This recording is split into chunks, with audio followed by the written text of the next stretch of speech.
सबके सामने डाँटा। तो मैंने उनसे इतना सा पूछा कि आप क्या चाहते थे? कि मैं पूरी क्लास में आपको ये कहता कि मैम बाहर चलें और मैं आपको बाहर डाँट के आता, चिल्लाकर आता, फिर हम लोग खुशी-खुशी क्लास के अंदर वापस आ जाते। लेकिन ऑब्वियसली सीखने के लिए तो आपको एक स्टूडेंट बन के ही क्लास में जाना पड़ेगा। अगर आप स्टूडेंट बन के क्लास में नहीं जाते हैं, तो प्लीज़ करके क्लास मत जॉइन कीजिए। नमस्कार, मेरा नाम है मोहन और आपका स्वागत है iQuins में। ये हमारा दूसरा पॉडकास्ट है। पहले पॉडकास्ट में हमने जाना था कि प्रोफेशनल लाइफ क्या होती है। अब जब आगे बढ़ते हैं तो प्रोफेशनल लाइफ में जो सबसे इंपॉर्टेंट इंग्रेडिएंट होता है, जो सबसे इंपॉर्टेंट पार्ट होता है, वो है इंग्लिश। आज इंग्लिश एक ग्लोबल लैंग्वेज बनी हुई है और जिसको इंग्लिश नहीं आती है वो अपने आप को पिछड़ा हुआ महसूस करता है। इसी इंग्लिश को सिखाने के क्रम में एक इंसान है जिसने अपना पूरा जीवन इसमें समर्पित कर दिया और इंग्लिश को ही अपना उद्देश्य बना लिया। इन्होंने कि पूरे कोटा को इंग्लिश सिखाने का एक बीड़ा उठाया और इंग्लिश सिखाई। हमारे साथ हैं आज हमारे सर, हमारे गुरु और कोटा के English teacher Himanshu sir.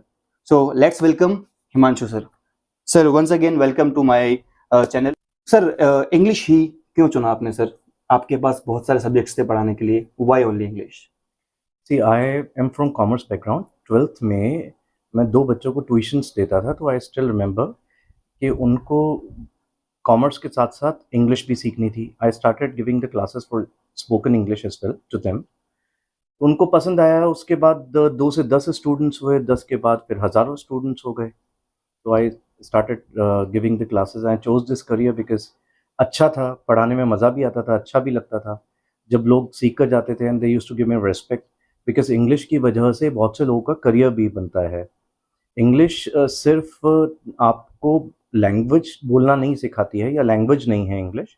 English के साथ-साथ ये भी इम्पोर्टेंट है, जो हम लोगों को ध्यान रखना चाहिए, क्योंकि ये ग्लोबल लैंग्वेज है।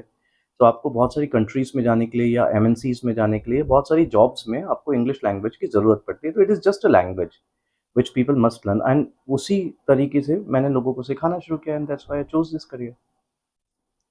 कैसी रही सर आपकी journey? Like how did you start and how when did you come to Kota? Kota कब आए, कब आपने स्टार्ट किया? See, I started my career in Jaipur. Jaipur में I started the institute. उसके बाद then I went to Alwar, then I went to Ajmer and Udaipur cities as well. 2005 में I came to Kota in February. I still remember that. 2005 के बाद like when I started the institute, एक ही batch में हमारे पास 200 से ज़्यादा students हो गए, first बैच में ही। So it got a huge success, और उसके बाद तो then I continued with this, or regularly I started because since I was giving the classes, so regularly I kept on giving the classes, तो वो अच्छा भी रहा लोगों के लिए, बच्चों के लिए, सीखने के लिए। तो 2005 से लेकर 2023, अब 18 years लगभग हो चुके हैं कोटा में, since I have been giving the classes. बिल्कुल सर। और अब तो जो है इंग्लिश का एक ही नाम है। अगर हम बात कर रहे हैं कोटा सिटी की, तो इंग्लिश में एक ही नाम है जो कि फेमस भी है और ट्रस्टवर्दी भी है, जो कि मैकपाई है।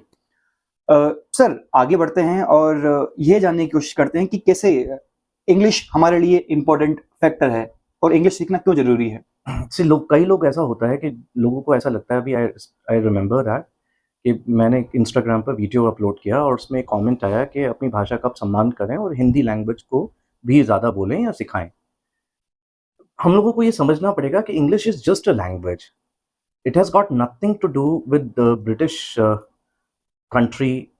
ये हमारे लिए इसलिए ज़रूरी है क्योंकि हमें जॉब्स के लिए, करियर के लिए, आगे बढ़ने के लिए, इवन फॉरेन कंट्रीज़ में जाने के लिए, कम्युनिकेशन के लिए इंग्लिश बहुत ज़्यादा काम आती है।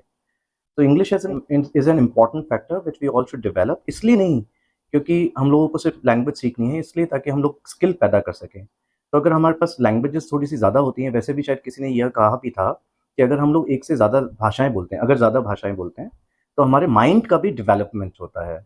So there's nothing wrong in learning any language. English is just a language which people should learn. और सर एक और लाइन थी, अगर किसी इंसान को इंग्लिश आती है तो वो हिंदी बोलने वाले पर्सन से 10 टाइम्स ज्यादा अर्न करता है। कैसे? देखिए, ऐसा तो नहीं कह सकते कि हिंदी बोलने वाले व्यक्ति से वो ज़्यादा अर्न कर सकता है, क्योंकि इंसान के अंदर अगर स्किल्स नहीं है, पोटेंशियल नहीं है, कोई टैलेंट नहीं है, तो वो ऑब्वियसली ज़्यादा अर्न तो नहीं कर पाएगा। बट इंग्लिश एक आपकी करियर के लिए ऐड ऑन होता है, बोनस पॉइंट होता है। बहुत सारी जगह पर जितने भी इंटरव्यूज़ होते हैं वो इंग्लिश में ही लिए जाते हैं। और दूसरा, अगर आपको बहुत से ऐसे लोग जिन लोगों को हिंदी नहीं आती है, मान लीजिए कोई और लैंग्वेज आती है, उनके जगह पर कोई और रीजनल लैंग्वेज चलती है, तो अब उनसे कम्युनिकेशन करने के लिए आप क्या करेंगे? हिंदी बोल नहीं सकते, उनकी लैंग्वेज आपको नहीं आती है। इंग्लिश सीखने के लिए जैसे हमने कहा कि क्या क्या चीज़ें रिक्वायर्ड होती है, कैसे हम इंग्लिश सीख सकते हैं, क्योंकि इंग्लिश आज एक ग्लोबल लैंग्वेज बनी हुई है और it is not very easy to speak English. तो क्या क्या चीज़ रिक्वायर्ड है इंग्लिश के लिए? पहली बात तो ये समझना पड़ेगा कि हम इंग्लिश क्यों सीखना चाहते हैं। बहुत से लोग की सिर्फ इच्छा होती है, विश होती है इंग्लिश सीखने की। कुछ लोगों की ये ज़रूरत होती है, कुछ लोगों की कंपल्शन होती है। तो यू नीड टू अंडरस्टैंड कि आप इंग्लिश सीखना क्यों चाहते हैं। और हम में से बहुत से लोगों के साथ एक ये प्रॉब्लम भी होती है कि हम लोग रेगुलर नहीं होते किसी भी चीज़ में, ना ही कंसिस्टेंट होते हैं। हम लोग में से बहुत से लोग सिर्फ सोचते हैं इंग्लिश सीखने के बारे में, बट सिर्फ सोचने से इंग्लिश नहीं आती है। You need to be consistent towards it. Regular रहना पड़ेगा, आप लोगों को रेगुलर इसकी प्रैक्टिस करनी पड़ेगी, लोगों से बात भी करनी पड़ेगी। आपके अंदर जो मन में झिझक है, हेजिटेशन है या हिच है लोगों से बात करने में, वो आपको दूर करनी पड़ेगी। उसके बाद फिर कोर्स कंटेंट पर हम लोग आते हैं। उसके अंदर हमारे पास बहुत सारी चीज़ें हैं जिसको हमें इंग्लिश को इम्प्रूव करने के लिए यूज़ करना होता है। सबसे पहली चीज़ जो सबसे ज़्यादा इम्पोर्टेंट है मेरे हिसाब से, वो है प्रोनंसिएशन। आप कितनी भी ग्रामर सीख लीजिए, जो लोगों को सुनाई देता है वो सबसे पहले उसके उच्चारण होता है। शब्दों का उच्चारण सही करना पड़ेगा। पर हम में से बहुत से लोगों को शायद ये लगता है कि जब तक हमें इंग्लिश की ग्रामर नहीं आती है, तब तक हम इंग्लिश बोल नहीं पाएंगे। Grammar is important, agreed, but grammar इसलिए इम्पॉर्टेंट है ताकि आप इंग्लिश को करेक्ट बोल सकें। बट इसलिए नहीं इम्पॉर्टेंट है कि ग्रामर के बिना इंग्लिश नहीं आएगी। ग्रामर के अलावा vocabulary, pronunciation, expressions, then body language जो ज़्यादा इम्पोर्टेंट है, क्योंकि अगर आपकी लैंग्वेज के हिसाब से आपके एक्सप्रेशंस नहीं हैं, तो उस लैंग्वेज को उतना इफ़ेक्टिव नहीं बनाया जा सकता है। तो ये सब चीज़ें हैं जो आप लोगों को सीखनी होती है। उसके बाद में जब आपको इंग्लिश आने लग जाती है, लोगों से आप बातचीत करने लग जाते हैं, फिर हमारे पास वॉइस कल्चर का एक कोर्स होता है जिसके अंदर bass, tone, flow, speed, volume, pitch, इन सब की ट्रेनिंग दी जाती है। ये इसलिए भी ज़रूरी होती है क्योंकि किस व्यक्ति से आप कब मुखातिब होते हैं, कब बातचीत करते हैं, वो किस तरीके से बातचीत करते हैं, ये ज़्यादा मैटर करता है। आप हर व्यक्ति से एक ही टोन में बात नहीं कर सकते हैं। आप True. हर बात को एक पिच में बात नहीं कर सकते हैं, एक वॉल्यूम में बात नहीं कर सकते हैं। तो आपको ये पता होना चाहिए कि किस व्यक्ति से कितनी बात करनी है, कब करनी है, कहाँ करनी है, क्यों करनी है। तो इंग्लिश सीखने के लिए ये सब चीज़ों की ज़रूरत होती है।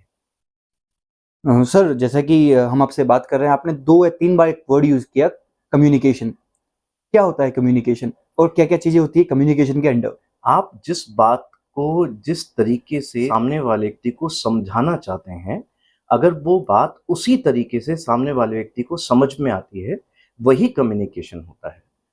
मान लीजिए आप कहना कुछ और चाहते थे, सामने व्यक्ति समझ कुछ और गया, तो इसका मतलब आपका कम्युनिकेशन प्रॉपर नहीं हुआ है। और ये कई बार होता है। इसके लिए कोई ट्रेनिंग की ज़रूरत नहीं है, बस हम लोगों को ऑब्जर्वेंट बनना पड़ता है, लोगों को ऑब्ज़र्व करना होता है, कहाँ पर हम अपनी गलतियाँ करते हैं उसको सुधारना होता है। इसके लिए भी ये समझना पड़ेगा कि ये भी एक सीख है, एक लर्निंग है, जो हम सब लोगों को डेवलप करनी चाहिए, इम्प्रूव करनी चाहिए। पर हम में से बहुत से लोग इसके लिए सीरियस नहीं होते हैं। हम लोगों को लगता है कि हम लोग जो पढ़ाई कर रहे हैं वही इम्पोर्टेंट है। पर इस पढ़ाई के साथ-साथ देखिए, बहुत सिंपल सी बात है कि अगर आपके अंदर टैलेंट है, आपके अंदर कोई गुण है, कोई पर्सनैलिटी ट्रेट है, पर आप लोगों को वो प्रेज़ेंट करना नहीं आता है, तो उस ट्रेट का फ़ायदा क्या है? मेरे अंदर कोई स्किल है, पर मैं वो स्किल शो ही नहीं कर सकता। मैं एक अच्छा डांसर हूँ, पर मैं लोगों के सामने डांस कर ही नहीं सकता हूँ। मैं एक अच्छा सिंगर हूँ, पर मैं लोगों के सामने नहीं गा सकता हूँ। ऐसे ही अगर मुझे बोलना आता है या मेरे अंदर कोई स्किल है और मैं लोगों को वो प्रेज़ेंट ही नहीं कर पा रहा हूँ, आप प्रेज़ेंट कैसे करेंगे? प्रेज़ेंट करने का तरीका कम्युनिकेशन है, जो हम सब लोगों को सीखना चाहिए, इम्प्रूव करना चाहिए। अगर हम लोग कोई क्लासेस नहीं जॉइन कर सकते हैं टू इम्प्रूव आवर कम्युनिकेशन, तो हम लोगों को ऑब्ज़र्व करें, सीखें। इसमें थोड़ा-सा टाइम ज़रूर लग जाता है। ट्रेनिंग का फ़ायदा ये होता है कि आप चीज़ों को थोड़ा फ़ास्ट कर लेते हैं, और अनट्रेन्ड जो व्यक्ति होता है, वो थोड़ा-सा टाइम लेता है एक्सपीरियंस करने में चीज़ों को। तो communication is very important for a person. Sir important तो है ही सही, लेकिन सुना है कि इसमें भी 2 फैक्टर होते हैं। एक वर्बल कम्युनिकेशन जो कि हम बात करते हैं और एक जो हम बात नहीं करते हुए भी बात कर लेते हैं। वो क्या डिफरेंसेस है? ये वही फेशियल एक्सप्रेशन की बात है, क्योंकि आप अगर किसी को यह बोलना चाहते हैं कि आई एम हैप्पी, बट अगर आप अपने चेहरे से वो नहीं दिखा पाते हैं, तो आपका वो प्रॉपर कम्युनिकेशन नहीं होगा। दूसरी चीज़, कई बार आप लोगों को बोलने की ज़रूरत नहीं पड़ती, आपके एक्सप्रेशंस ही काफ़ी होते हैं लोगों को समझाने के लिए कि आप क्या कहना चाहते हैं, किसी जगह पर।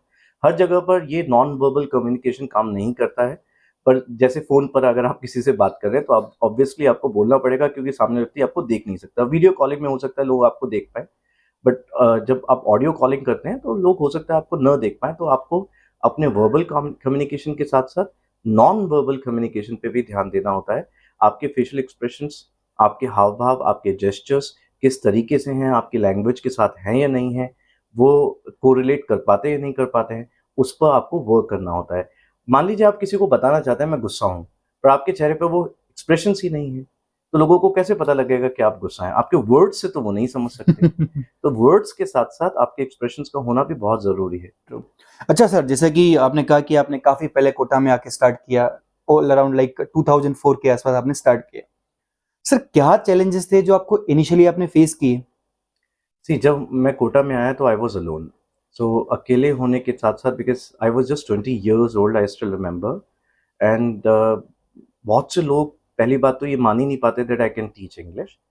तो ज़्यादातर लोग तो आकर पूछते थे कि व्हाट हैव यू डन? मेरी एजुकेशन के बारे में ज़्यादा पता किया जाता था कि आपकी एजुकेशन क्या है? दूसरी चीज़, जो प्रॉब्लम ऑब्वियसली आती थी कि एडवर्टाइज़मेंट भी खुद ही करना है। इवन क्योंकि जब मैंने स्टार्ट किया तो इतने पैसे भी नहीं होते थे कि आपके पास कोई सर्वेंट है साफ-सफाई के लिए, तो कई बार वो भी खुद करना पड़ा। इवन हम लोगों को ये ध्यान है कि जो पोस्टर्स होते थे, वो भी हम लोगों को खुद ही कई बार चिपकाने भी पड़े। पर इसमें हालाँकि मुझे ज़्यादा टाइम इसलिए नहीं लगा क्योंकि 1 महीने बाद जब मैंने बैच स्टार्ट किया, तो फर्स्ट बैच में क्योंकि 200 स्टूडेंट्स हो गए थे, तो मुझे इतनी ज़्यादा दिक्कत नहीं आई। बट येस, मुझे इतना एक्सपीरियंस नहीं था कि 200 बच्चों को एक साथ पढ़ाने का, तो शुरू में ज़रूर तकलीफ़ हुई। रात को 2-2 बजे तक लेसन प्लान करना, दूसरे बैचेज़ की तैयारी करना, क्योंकि उसके 10 दिन बाद ही हम लोगों को 2 बैचेज़ और स्टार्ट करने थे, उस पर भी वर्क करना। दूसरा ये चैलेंज था क्योंकि 200 स्टूडेंट्स को आप लैंग्वेज का कोर्स तो दे देंगे, पर बुलवाएँगे कैसे? तो उनकी प्रैक्टिस के लिए भी आप लोगों को ध्यान रखना पड़ता है। कम्युनिकेशन के लिए साथ-साथ कन्वर्सेशन भी आपको करवाना पड़ेगा, ग्रुप डिस्कशन भी आपको करवाना पड़ेगा। तो कुछ चैलेंजेस स्टार्टिंग में ज़रूर आए थे, बट धीरे-धीरे करके वो सॉर्ट आउट होते गए। और कई बार लोग कहते भी हैं कि एक्सपीरियंस के साथ आप चीज़ों को सीखते जाते हैं। हम में से बहुत से लोग कई बार उसी वक़्त हार मान लेते हैं जब वो चैलेंजेस को देखते हैं। बट चैलेंजेस को देखते ही अगर आप हार मान लेते हैं, तो आप ज़िंदगी में सक्सेसफुल तो हो नहीं सकते हैं। तो आपको उन चैलेंजेस को फेस करना चाहिए। एक पिजन जिसके बारे में कहा जाता है, कहानी हमने सुनी है कि आँखें बंद करके अगर आप खुद ही बैठे रहेंगे, तो सामने व्यक्ति आपके बारे में कोई भी धारणा बना सकता है। तो आप, ये ज़रूरी नहीं है कि आप सिर्फ़ जब आपके पास कोई चैलेंज आए और आप उसको फेस ना करें, क्योंकि आपको लगे कि मैं ना कर सकता हूँ। And that's what I always से टू एवरीबॉडी कि ज़िंदगी में कभी भी कोई तकलीफ़ आए, एक बार ट्राई ज़रूर करना चाहिए। क्योंकि जब आप बूढ़े हो जाएँगे, बुज़ुर्ग हो जाएँगे, तब आपको यह दुःख ना हो कि मैंने ट्राई ही नहीं किया था। तो वो कोशिश करना बहुत ज़रूरी है, and that's what I did and I succeeded. चीज़ें हैं जो बिल्कुल। लाइफ़ में और सर, होती हैं। आज आपको कोटा में ऐसा कोई है नहीं जो शायद आपको नहीं जानता हो या फिर जो आपके बारे में ना जानता हो। लेकिन सर, वो फेज़ था जब हिंदी मीडियम स्कूल्स काफ़ी तादाद में हुआ करते थे और बच्चों की लर्निंग इतनी अच्छी नहीं हुआ करती थी। आज की बात करें तो आज के परिप्रेक्ष्य में अमूमन हर इंसान इंग्लिश मीडियम स्कूल में पढ़ रहा है, सीबीएसई स्कूल में पढ़ रहा है। वो इंग्लिश के लिए इतना अग्रेसिवली काम नहीं करते हैं या सीखते नहीं हैं।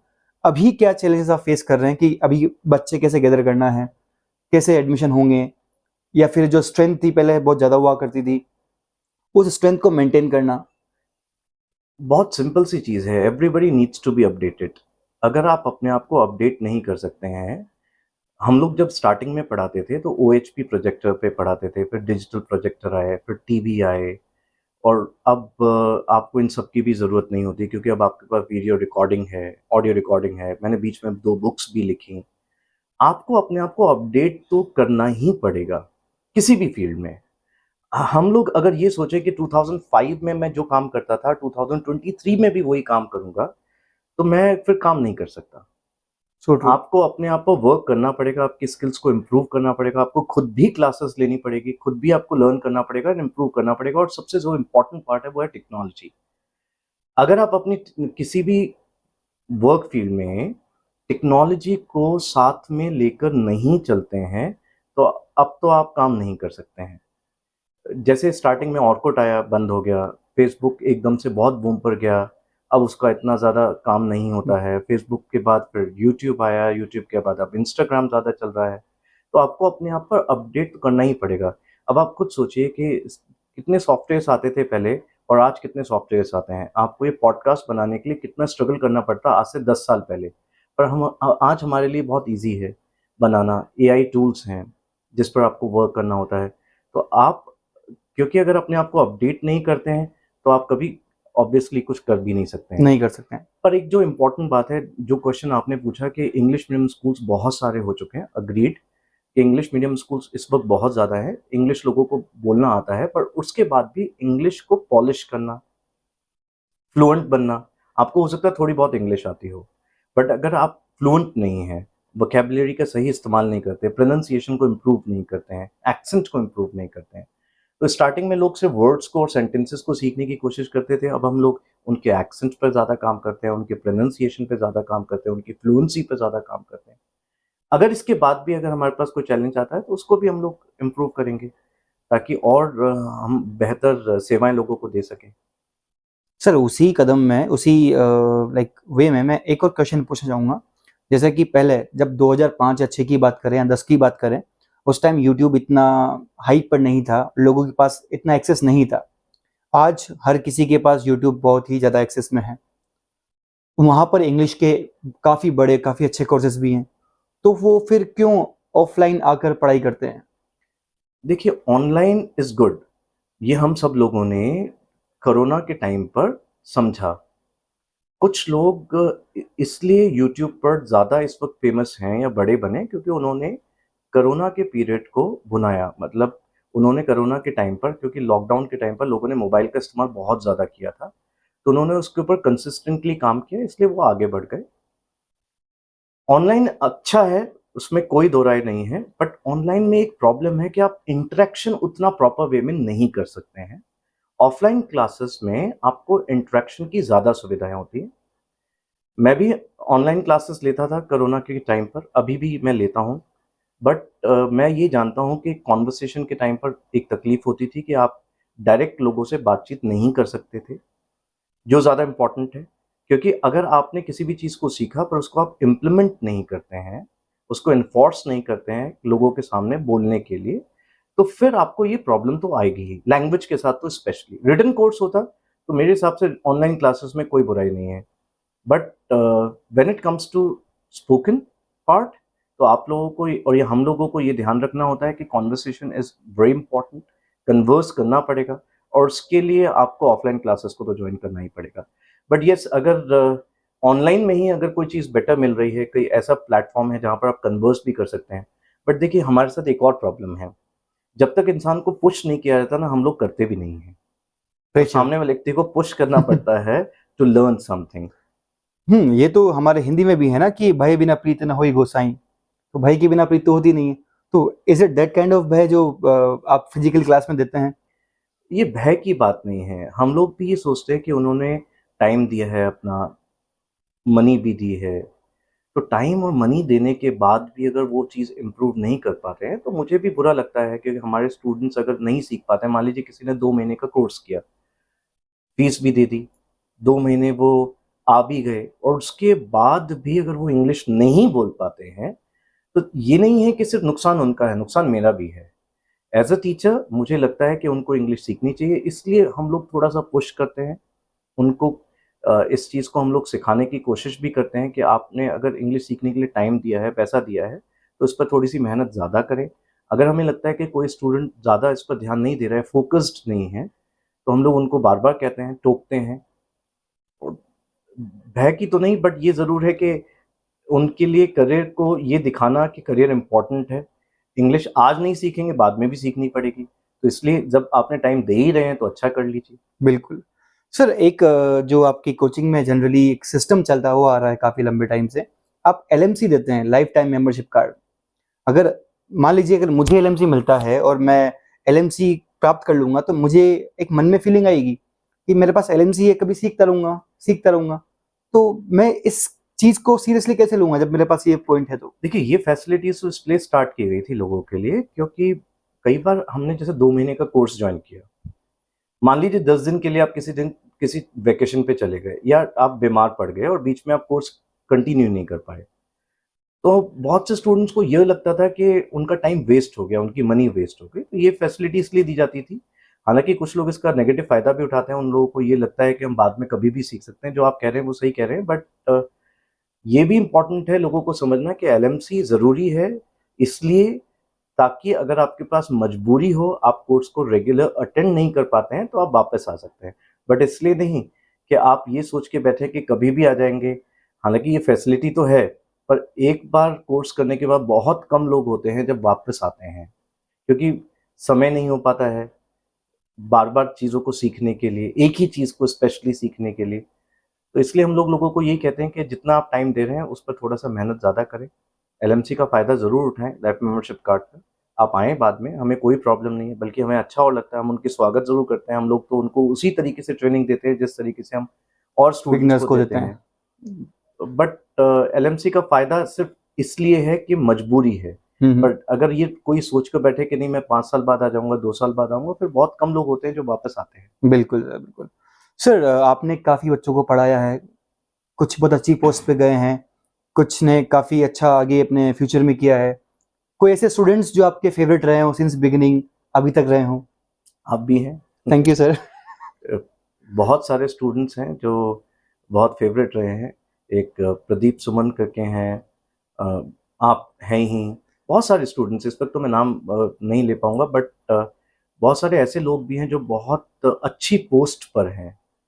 But since I do not like to disclose their names, और अच्छा है कि अगर आप लैंग्वेज की वजह से, सिर्फ ये बैरियर है आपके करियर में कि आप लैंग्वेज की वजह से आगे नहीं बढ़ पाते हैं। आपके अंदर क्षमता तो है, पर उस क्षमता को दिखाने का तरीका नहीं आता है। So true sir. तो वही चीज़ हम लोगों को सिखाते हैं। तो ऐसे बहुत सारे स्टूडेंट्स हैं जो आगे बढ़े हैं, आगे उन्होंने नाम कमाया है, अपने करियर में ग्रोथ की है, लोगों को ये दिखाया है that we can do something. Yes sir, कोई ऐसा मोमेंट जहां पर आपको लगा हो कि मैंने जो कुछ भी किया अब किस काम का है, या अब मुझे छोड़ देना चाहिए, संन्यास लेना चाहिए, ऐसा कुछ लगा आपको कभी? ये प्रॉब्लम और शायद ये चीज़ लगभग सबके साथ होती होगी। इसलिए मैंने कहा कि चीज़ों में कंसिस्टेंट रहना बहुत ज़रूरी है। और इस बात का, क्योंकि जैसा आपने क्वेश्चन पूछा कि क्या लोगों के साथ ऐसा होता है कि जब हम लोग किसी काम को बहुत सालों तक करते हैं तो कई बार मन में ये आता है कि अब सैचुरेशन पॉइंट आ चुका है, अब बस, अब कुछ नया करते हैं। ऐसा नहीं है कि मैंने नया नहीं किया है, स्पोकन इंग्लिश के साथ साथ स्कूल को भी स्टार्ट किया, बीच में बुक्स भी लिखी, यूट्यूब चैनल भी स्टार्ट किया, इंस्टाग्राम अकाउंट भी स्टार्ट किया, उस पर भी वर्क किया। तो जितनी चीज़ें नए आप, क्योंकि जो आपका बेबी प्रोडक्ट है उसको ज़िंदगी में कभी नहीं छोड़ना चाहिए, मेरा ये मानना है। बट उसके साथ-साथ अगर आप कुछ एक्स्ट्रा कर सकते हैं, दैट इज़ गुड, क्योंकि स्किल्स को जितना आप अपनाएँगे, उतना लोग आपको अपनाएँगे। सर, इसके अलावा जैसे ये तो हुई स्पोकन इंग्लिश की बात, इसके अलावा भी कुछ एड ऑन चीजें होती है जो लाइफ में इंपॉर्टेंट होती है? बिल्कुल, अगर आपको इंग्लिश बोलना आता है बट आपको कम्युनिकेशन नहीं आता है, आपकी पर्सनैलिटी उतनी स्ट्रॉन्ग नहीं है, इम्प्रेसिव नहीं है, तो मेरे हिसाब से लैंग्वेज का उतना रोल नहीं रह जाता है। उसके साथ-साथ आपको अपनी पर्सनैलिटी पे वर्क करना होता है, कम्युनिकेशन पे वर्क करना होता है, आपकी स्किल्स को इम्प्रूव करना होता है। हम में से बहुत से लोग अक्सर इस देश में बेरोज़गारी की बात करते हैं कि बेरोज़गारी है, अनएम्प्लॉयमेंट बहुत ज़्यादा है। बट यही लोग कोई भी टैलेंट को इम्प्रूव नहीं करना चाहता है, ना ही कोई स्किल को पैदा करना चाहता है। सिर्फ ये कहने से, क्योंकि बेरोज़गारी है, अनएम्प्लॉयमेंट है, गवर्नमेंट कुछ नहीं कर रही है, तो आप गवर्नमेंट के भरोसे हमेशा नहीं रह सकते हैं। आपको अपने टैलेंट पे वर्क करना पड़ेगा। ऐसे बहुत से लोग हैं, बहुत सिंपल सी बात है, जिन्होंने अपने टैलेंट पर वर्क किया है, उन्होंने कभी भी गवर्नमेंट को नहीं कोसा है। सिर्फ वो गवर्नमेंट के भरोसे नहीं रह सकते। तो अगर आपके अंदर स्किल है, आपके अंदर पोटेंशियल है, आप अपने टैलेंट पर वर्क करते हैं, कोई भी स्किल आप पैदा करते हैं, उस पर लगातार काम करते रहना चाहिए, करते रहना चाहिए, करते रहना चाहिए। जब तक आप इस लेवल तक ना पहुंच पाएँ कि आप एक अच्छे मुकाम पर पहुंचेंगे इन द फ्यूचर। और मैंने हमेशा कहा है कि लर्निंग की कोई स्टेज नहीं होती, ना ही कोई एज होती है। जैसे हमारे यहाँ 2 स्टूडेंट्स आते थे, हस्बैंड वाइफ, एक जो हस्बैंड की एज थी उस टाइम पर 82 और वाइफ की एज थी 80। जब वो इंस्टीट्यूट में आते थे उनको फर्स्ट फ्लोर तक चढ़ा भी नहीं जाता था, बहुत डिफिकल्ट होता था उनके लिए चढ़ना। एक बार तो उनसे मैंने मजाक मजाक में पूछ लिया कि आप इंग्लिश सीख क्यों रहे हैं, किस काम आएगी अब आपकी इंग्लिश। तो उन्होंने कहा कि बचपन से हमारा सपना था, हम इंग्लिश सीखना चाहते थे, बट क्योंकि बच्चों के काम में हम इतना बिजी रहे, अपने करियर में इतना बिजी रहे, घर के काम में इतना बिजी रहे कि हम इंग्लिश कभी नहीं सीख पाए। अब सोचा फ्री हैं तो कोई ना कोई स्किल पैदा करें। अब आप ये सोचिए कि अगर कोई लोग 80 या 82 की एज में भी अपने आप को इम्प्रूव करने की सोचते हैं, अपने आप को डेवलप करने की सोचते हैं, तो हम लोग जब छोटे हैं एज में 20-22 साल की एज में हैं, आजकल के तो बच्चे 15 साल की उम्र में ही बिजनेस करना शुरू कर देते हैं, कई ऐसे एग्जाम्पल्स भी हैं। तो हम अपने आप को डेवलप करने की क्यों नहीं सोचते। तो अगर आप अपने स्किल पर, आपको स्किल आ गई, दूसरी स्किल पैदा कीजिए, दूसरी आ गई, तीसरी स्किल पैदा कीजिए, तीसरी आ गई, चौथी स्किल पैदा कीजिए। स्किल को नहीं रोकना चाहिए। एम्प्लॉयमेंट अपने आप आएगा, जॉब अपने आप मिलेगी। अगर आपके अंदर टैलेंट है तो आई गारंटी कि बहुत सारे लोग बैठे हैं आपको जॉब देने के लिए। पर अगर आपके अंदर टैलेंट नहीं है, सिर्फ आप गवर्नमेंट के भरोसे पड़े हैं कि आपको जॉब मिल जाएगी आसानी से, तो इट इज़ नॉट गुड। बिल्कुल सर। एक मूवी थी दशरथ मांझी, जिसमें कहा गया था कि भगवान के भरोसे मत बैठिए, हो सकता है कि वो आपके भरोसे बैठा हो। और वही बात यहाँ पर भी है कि गवर्नमेंट के भरोसे मत बैठिए, हो सकता है कि गवर्नमेंट आपके भरोसे बैठी हो कि आपको अच्छा करो। And sir teachers very well in that way. Sir last question, कोई सर ऐसा फनी मोमेंट रहा हो आपकी लाइफ में, कोई ऐसा इंटरेस्टिंग मोमेंट रहा हो कि जिसको आप कभी भूल ना पाए, या फिर जिसको हम बोलते हैं अनफॉरगेटेबल मोमेंट, ऐसा कोई मोमेंट? ऐसे बहुत सारे मोमेंट्स रहे, बट मुझे अभी तक ध्यान है, एक हमारे यहाँ स्टूडेंट थी, नाम तो मैं नहीं लेना चाहूँगा उनका। वो इसलिए भी नहीं लेना चाहूँगा क्योंकि अब वो बहुत पुरानी बात हो गई है, और उनका नाम भी मैं नहीं बोल सकता और उनको भी शायद मैं कभी नहीं बोल सकता। वो क्लास में जब बोल रही थी तो कुछ गलत बोल रही थी, तो मैंने उनको खड़ा करके इतना सा बोला कि हैज़ नहीं होगा, यहाँ पर हैव लगेगा। उन्होंने आई के साथ हैज़ का इस्तेमाल कर लिया था। ये बहुत छोटी सी मिस्टेक थी, ग्रामर मिस्टेक। और मैंने उनको सिर्फ इतना सा बोला था कि आई के साथ हैज़ नहीं हैव आएगा यहाँ पर। उसके बाद उन्होंने बोलना बंद कर दिया पूरी क्लास में। तो मुझे लग गया कि शायद उनको इस बात का बुरा लग चुका है। पुराने टाइम में तो मुझे ध्यान है कि हमारे टीचर्स हमें मारते थे, पीटते थे, और हम उनके सामने कुछ बोल भी नहीं सकते थे। पर आजकल के स्टूडेंट्स थोड़ा-सा अपने आप को बड़ा समझने लगे हैं, ईगो उनके अंदर ज़्यादा आ चुकी है। वो अपने आप को स्टूडेंट्स ना समझकर एक परफेक्ट पर्सनैलिटी शायद समझते हैं, और शायद उन्हीं के साथ ऐसा भी कुछ था। उसके बाद वो ऑफ़िस में आई जब क्लास खत्म हुई, और शी स्टार्टेड शाउटिंग। चिल्लाते वक़्त वो ये कह रही थीं कि आपने मेरी बेइज़्ज़ती कर दी क्लास में। मैंने उनसे पूछा कि मैंने आपकी बेइज़्ज़ती किस तरह से की? उन्होंने कहा, जो मुझे आज भी हँसी आती है बात सोचकर, कि आपने मुझे सबके सामने डाँटा। तो मैंने उनसे इतना सा पूछा कि आप क्या चाहते थे? कि मैं पूरी क्लास में आपको ये कहता कि मैम बाहर चलें? और मैं आपको बाहर डाँट के आता, चिल्ला कर आता, फिर हम लोग खुशी-खुशी क्लास के अंदर वापस आ जाते। क्या ये संभव था? उसके बाद उनका गुस्सा हालाँकि शांत हुआ, पर ईगो का कोई आंसर नहीं होता। जिसके अंदर ईगो होती है, वो अपने आप को ही ठीक मानते हैं। उसके बाद शायद उन्होंने क्लास को अटेंड भी नहीं किया उसके बाद कभी भी। बट ये हम लोगों को समझना पड़ेगा कि अगर कोई भी टीचर अगर आपको डाँटता है, तो वो सबके सामने डाँटता इसलिए भी है, ताकि और लोग आपसे इंस्पायर हो सकें। जो गलती आपने की है, वो दूसरे ना करें। बट इसलिए नहीं डाँटना है क्योंकि वो आपकी इंसल्ट करना चाहता है। और मैं ये मानता हूँ कि अगर 100-150 लोग क्लास में जितने भी बच्चे हैं, उनके सामने अगर आपको लगता भी है कि इंसल्ट हो भी गई है, तो कितने लोग हैं जो इस बात को याद रख पाएँगे? कई बार हुआ कि लोगों को हमने बहुत कहा भी, उनको खड़े करके भी कहा। अब हालाँकि हम लोग अवॉइड करते हैं। पहले ये देख लेते हैं कि सामने वाले व्यक्ति को बुरा लगेगा या नहीं लगेगा। अगर ये लगता है कि सामने वाले व्यक्ति को बुरा लगेगा, तो हम अवॉइड करते हैं कि उनको कुछ कहें। फिर लेकिन ऑब्वियसली सीखने के लिए तो आपको एक स्टूडेंट बन के ही क्लास में जाना पड़ेगा। अगर आप स्टूडेंट बन के क्लास में नहीं जाते हैं, तो प्लीज़ करके क्लास मत जॉइन कीजिए। आपके लिए वो क्लास तभी बेनिफिशियल है, जब वहाँ एक लर्नर की तरह, एक लर्नेड पर्सन की तरह आप क्लास में जाते हैं। सर काफ़ी अच्छा लगा सर आपके साथ बात करके, और काफ़ी कुछ सीखने को भी मिला। Thank you so much sir, आपने एक अपना प्रीशियस टाइम हमें दिया। Thank you so much for inviting me to your podcast. I hope this channel grows thank you sir, and with your you blessings. keep working hard, be consistent towards it so that people can listen to you more. Sure sir, sure. Thank you sir, thank you so much.